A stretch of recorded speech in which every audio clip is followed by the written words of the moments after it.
Excellent! Welcome everyone to my tempered glass side panel mod video, and I'm going to start right off with a spoiler alert. It was a success. That's right.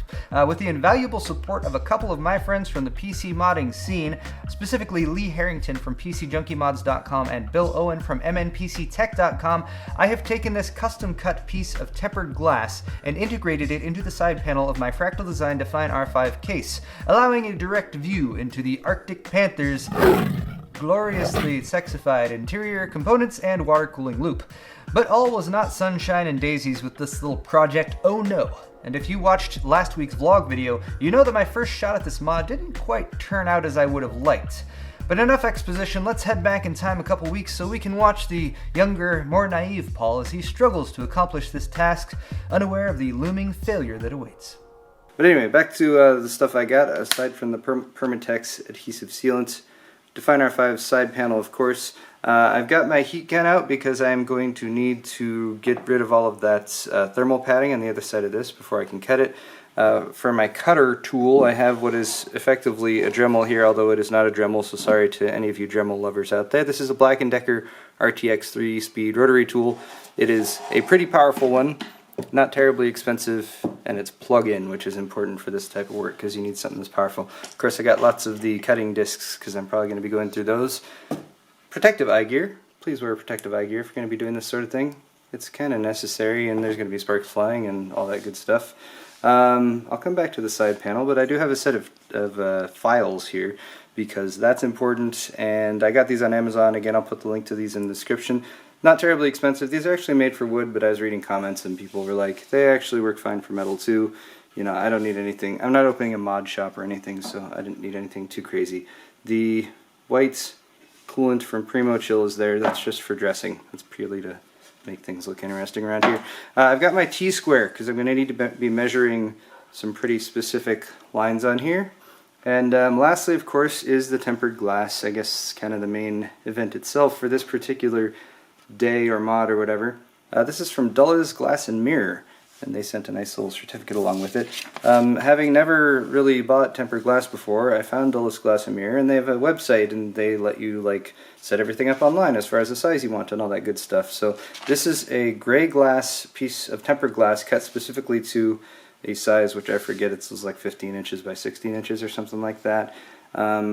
Pretty basic otherwise. Like they can do special edges on it and that sort of thing, and they can even drill holes and that and that kind of thing. I didn't contact them directly. I only used their website to get the glass, but it came very well packed and it's a very nice piece. The gray glass is not terribly expensive, although this was a little over $80 for this piece. For a couple bucks less you can get the standard clear glass, but that can have a kind of green tint. If you want the like super clear glass, it's actually more than that, so I think the super clear for this piece would have been like 110 or 120 bucks. But I actually really like the gray glass as far as the level of opacity that it has, because I think it's going to be a little bit tinted but still give a good look inside. But alright, enough of my blabbing on and stuff. Let's get on with the show.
So about here is where I learned an important case modding lesson. That is that you'll probably never manage to do what you want to do on your first attempt, and that you'll most likely discover that you're missing some key tool or piece of hardware and have to put things off for another day or another week. A lot like setting up a custom water cooling loop, actually. So that's what I did. But before we move on to the next day of hard labor, lynda.com. That's right, lynda.com is my new sponsor, but more importantly, they're also an online learning platform with over 3,000 on-demand video courses to help you strengthen your business, technology, and creative skills. If learning new and useful things appeals to you, then you can get a 10-day free trial by visiting lynda.com/Paul. And as promised, I've been using lynda.com to sharpen my skills. I started with video editing, and as a mostly self-taught editor, I've already learned useful tricks that I would not have figured out on my own, like how to set default transition links, for example, or how to better take advantage of workspace layouts in Adobe Premiere. As always though, if you would like to try any of these courses, or if you'd just like to say thank you to lynda.com for supporting Paul's Hardware, you can click the sponsor link in this video's description, or you can visit lynda.com/Paul. Back to the side panel mod though. After wallowing in self-pity for a while and drinking myself into a stupor, which was actually more the result of a lengthy GTA 5 session with Kyle than regrets about the failed case mod, but I reached out to Bill Owen of MNPCTech.com. I've recommended Bill's YouTube channel for modders before, and I have learned quite a few tips from his videos that I've used for this project. Thankfully, Bill was extremely supportive, and he even sent me over a kit of stuff to aid in my continued work on the side panel. This made up my mind about what to do next. Rather than looking into getting another side panel from Fractal, or finding someone with a CNC machine, and big thanks to all of you guys who offered, by the way, I had quite a few on Twitter as well as on the YouTube comments, I decided to have another go at the work in progress, despite the scuffs and uneven lines, to see what I could salvage. Step 1 was to remeasure those lines, widening the window to account for the spots where my jigsaw went off track. I used the 233 plus green tape that Bill sent over to mark it off, and started with the aluminum oxide reinforced 1.5-inch cutting wheels. The larger wheels allow for straighter cuts, and these last way longer than the standard cutting discs that come with the rotary tool. I also noted that none of them broke apart and flew across the room while I was trying to cut with them, a big plus. I also decided to wear my face mask this time around, which kept me from inhaling too much of that resultant metal dust. A good idea for anyone who's about to do this sort of thing. After a long time cutting with the rotary tool, I started to switch off to filing, particularly for the rounded corners. The rounded file does a great job, but there's really no way to sugarcoat the fact that this was just a lot of filing. Ultimately though, I got all 4 straight lines straightened out and all 4 rounded corners rounded, more or less. Next, I needed to deal with the scuffs in the paint, and for that I ordered this black self-etching primer based on Bill's recommendation. Now this is serious stuff. It's used for automotive bodywork, so I moved outside for adequate ventilation, and I'm of course using a filtered face mask that's meant for paint fumes.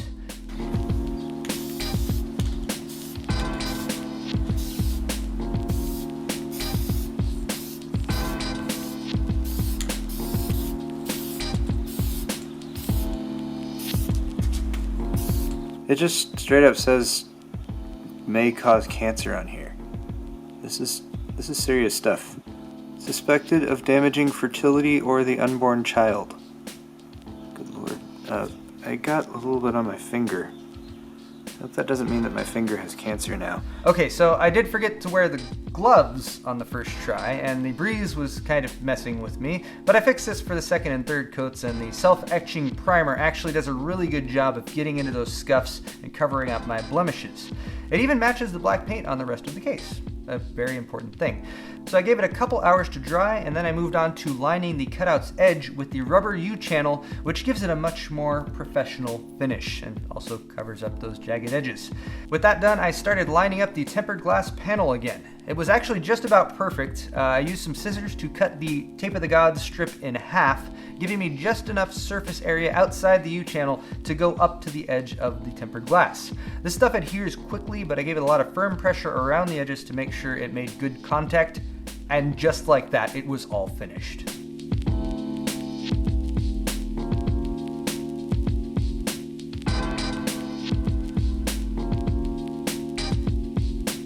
So what do you guys think? I'm very happy that I was able to rehabilitate the side panel after the first attempt, and overall I really like the look of the gray glass, the side of the window, the view from the interior. Granted, there's no LEDs in there right now, I will address Fractal's newest case here though, which is the Define S. It has a big old side panel window and it looks just like the Define R5 on the outside, and it was really made for water-cooled builds like this. Quite a few people suggested that I just switch everything over to that. I think it's a great case, but I was just too far along with this build to consider swapping. I really wanted tempered glass for the side panel, and I also actually like the drive cage in here because I have a good amount of storage to wedge in, and I kind of want to be able to show it. All things considered, I am pretty happy with the Define R5. So is this the last video on the Arctic Panther build? Well, no, as I'm sure many people who didn't watch the whole video will point out in the comments, the cables on the PSU look terrible still, so I still have a sleeving project to do very soon. That's thanks to the support of mainframecustoms.com. I'll also do a final video with some finishing touches, and I really haven't ruled out updating some of the runs in this loop too when it comes to the PETG hardline tubing. It's an ongoing project is what I'm trying to say, but I am really happy to have this side panel mod finished so I can move on to the rest. That's all for this video though. Hit the like button, subscribe, share it with your friends whilst also buying a shirt from my store in order to support me and my channel. And as always, thanks for watching.